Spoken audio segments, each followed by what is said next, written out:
These are sayings of the previous Lubavitcher Rebbe, which were gathered together by his son-in-law and his successor, our Rebbe. Right? What is this? The picture. Oh, there we go. Our Rebbe. I hope it's come by me. This is backwards. Okay.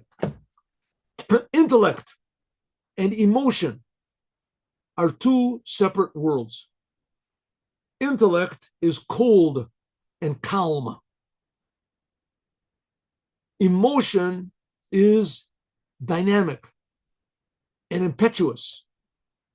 Man, our service is to combine them both together, unite them.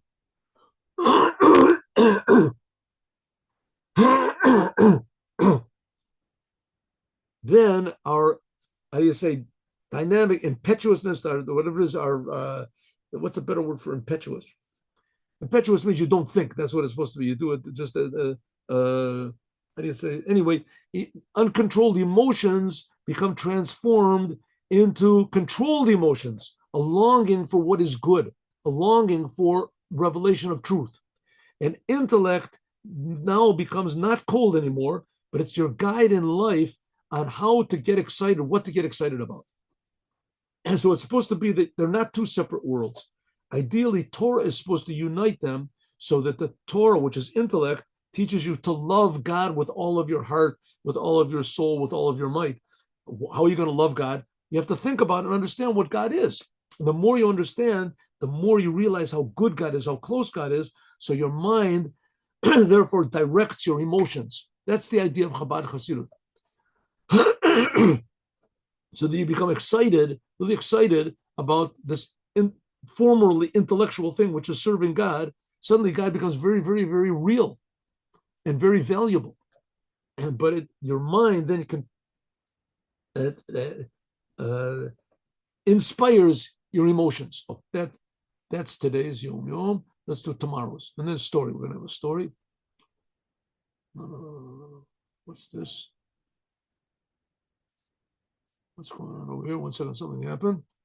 I don't know what happened. Let's stop the share for a second.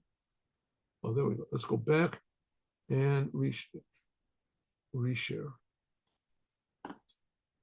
Why is this happening?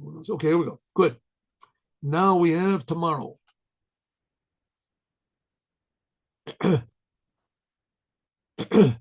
When my grandfather, this is the previous Rebbe speaking, the previous Rebbe was the 6th of 7 Rebbes of Chabad. So his grandfather was the 4th. When my grandfather, because the Rebbe, the Maharash, Rebbe Shmuel, when he was 7 years old, his father, who was the 3rd Rebbe of Chabad, his father was the 3rd Rebbe of Chabad, he once said to him, God's kindness, you can see what a big miracle it is, how kind God is, that he made man walk upright. Man is erect. What does it mean? That your head is above your heart. And interestingly enough, your head is above your heart, and that gives you the ability to think that there's something above your head.